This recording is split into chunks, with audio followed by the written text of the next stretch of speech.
Konnichiwa, j'espère que vous allez bien. Aujourd'hui, on se retrouve pour une nouvelle vidéo sur mon voyage au Japon avec mon frère en 2023. J'ai voulu faire cette vidéo parce que ça sera sur la chaîne. Si vous ne me connaissez pas, moi c'est Antoine et comment dire? Ah putain, j'ai une trempe. Ah. En fait, ma première chaîne, c'est Z Rosé H, donc Z Rosé. Donc, moi, je me présente, je m'appelle Antoine, j'ai 24 ans, je vais avoir 25 au mois d'août. Ma deuxième chaîne, c'est le Panda à Tokyo. Donc, bienvenue sur cette chaîne. Si ça vous plaît, n'hésitez pas à vous abonner, à liker, commenter, ça fera un plaisir. Et je vais vous raconter mon voyage en 2023 avec mon frère au Japon, à Tokyo. Ça a été incroyable, ça m'a fait du bien, j'ai pu discuter avec des Japonais, des serveurs, même avec un Américain que mon anglais est pas terrible. Mais voilà, ça m'a vraiment... J'ai envie de retourner.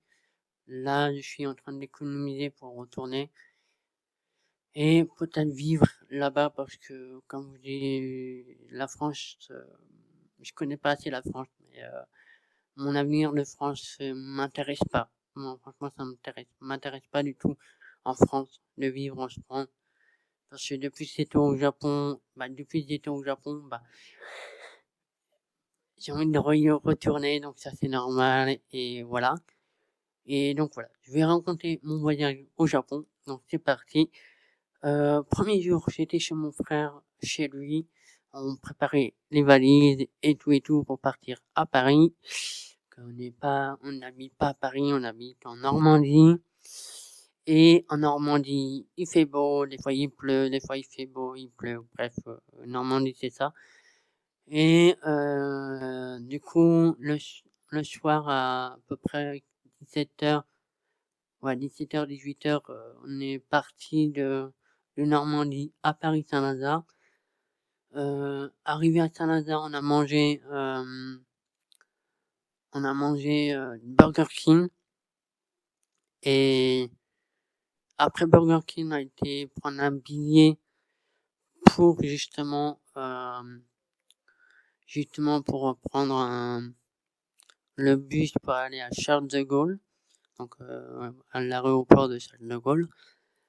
Et on a attendu 2 heures d'attente pour aller au bus. Désolé pour le micro, j'avais pas le choix pour vous montrer. Mais on a attendu 2 heures d'attente pour le bus. C'était insupportable. Il pleuvait. Les étrangers n'en pouvaient plus. Ils attendaient aussi avec nous. J'ai jamais vu... Paris, c'est... Non. Pas trop envie de rester sur Paris. Parce que Paris, ça devient insupportable. Je suis pas né à Paris. Je suis né en Normandie. Mais j'ai vécu à Paris pour ma santé, parce que je suis greffé d'un rein. Donc c'est à Necker à Paris que je me suis greffé d'un rein. Et c'était en 2014, donc j'avais 14 ans. Et voilà. Donc maintenant j'ai des médicaments, des anti-rejet pour le rein, qui tiennent beaucoup plus longtemps.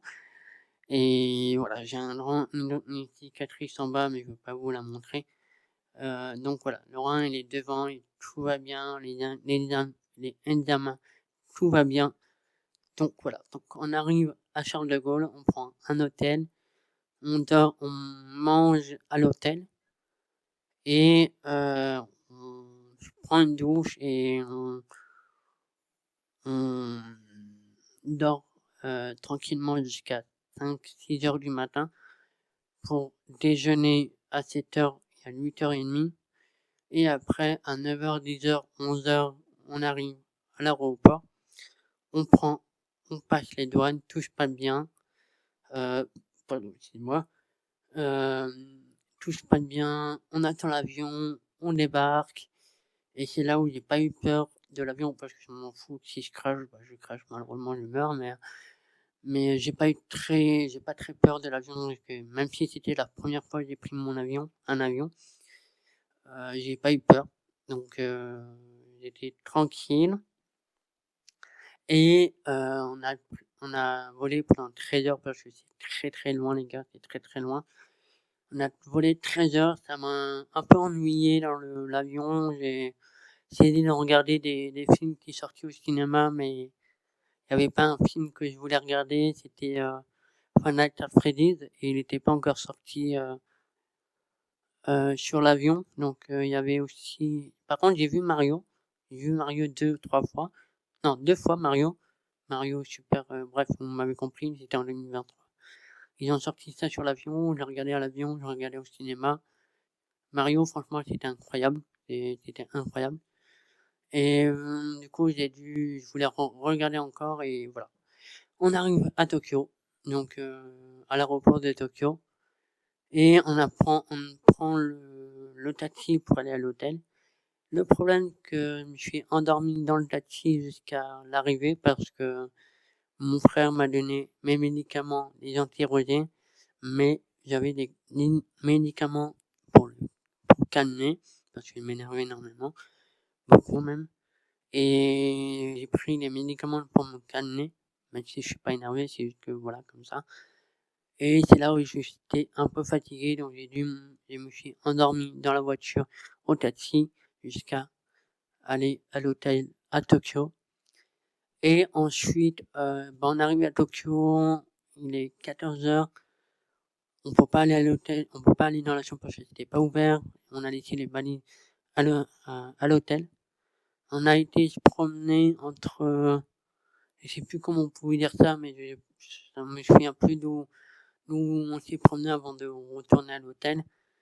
Et c'était incroyable. Je voyais la vie en rose. Non mais c'est vrai, je voyais la ville en rose. C'était magnifique, c'est beau, c'est calme. Mais je sais pas comment on peut dire ça, mais c'était incroyable. On est retourné à l'hôtel pour déposer les valises dans la chambre. Il était 14h30. Après, on a été manger. Et on a été manger dans un resto, peu importe de resto, je sais plus où on a été, mais bref, je peux pas vous dire. Et on a mangé bien. On a mangé pizza la première fois. On a mangé pizza, moi j'ai pas pu finir toute ma pizza. Après on s'est promené dans Tokyo. Mon frère m'a appris à prendre le métro pour si au cas où il veut pas venir avec moi, me laisser un peu seul dans Tokyo. Donc j'ai réussi à mémoriser le, le métro. C'était en bout de 3 jours et c'était très facile. Pour les gens qui disent que c'est pas facile, je vous rassure, c'est hyper facile. Faut juste vous mémoriser la couleur, le numéro et les lettres, je crois. Et la couleur. C'est pas grave.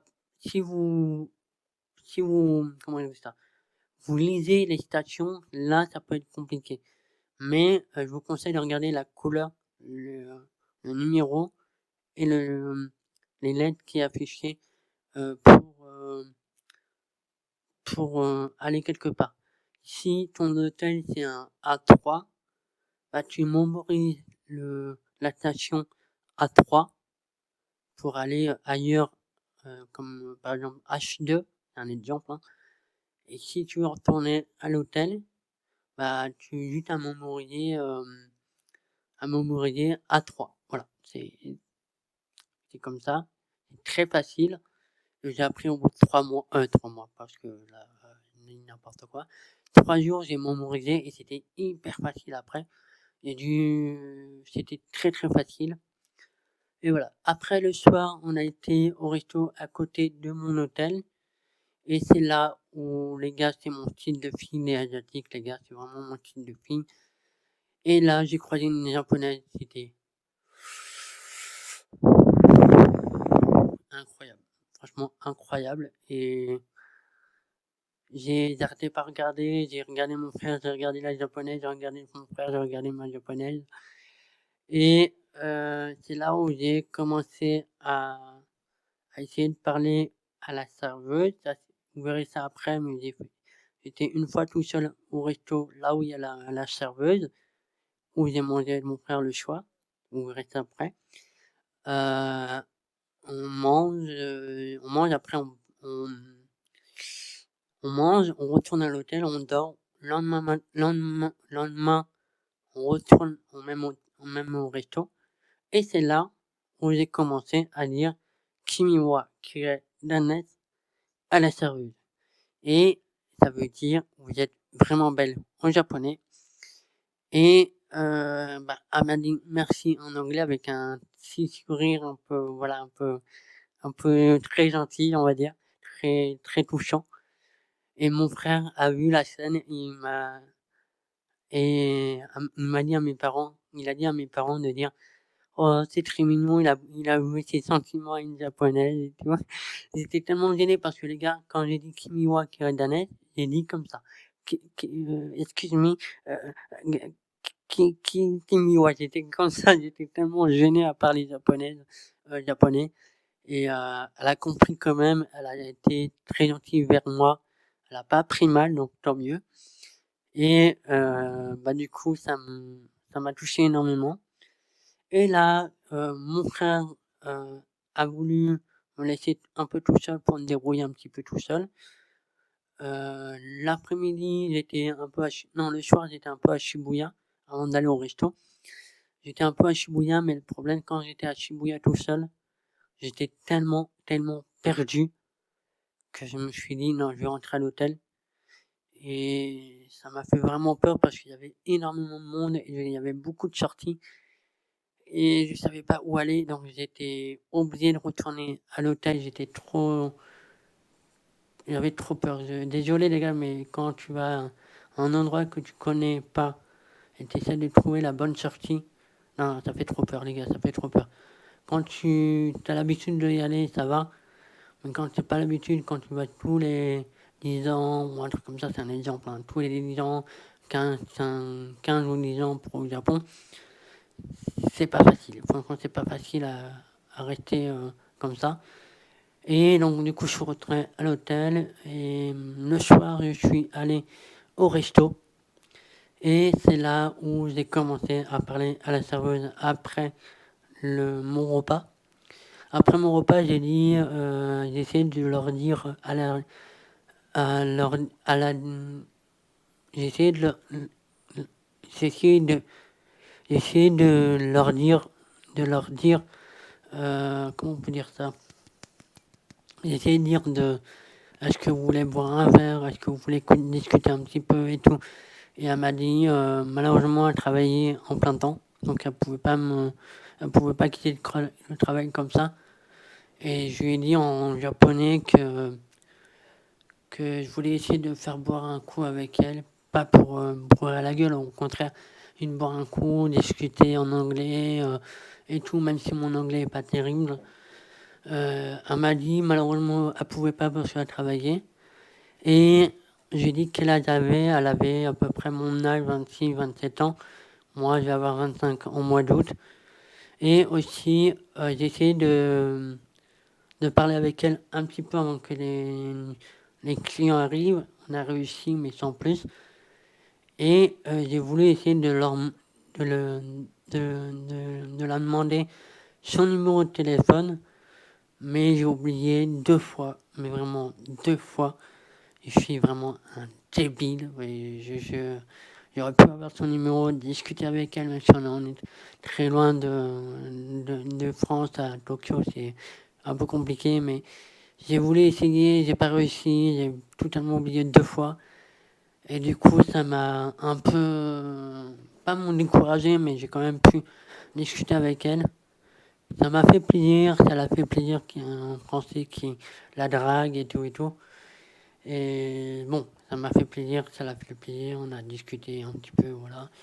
Et voilà, donc ça m'a plu, j'ai pu draguer une japonaise, mais malheureusement je suis pas avec. Malheureusement j'aurais bien aimé être avec elle, mais malheureusement ce n'était pas possible.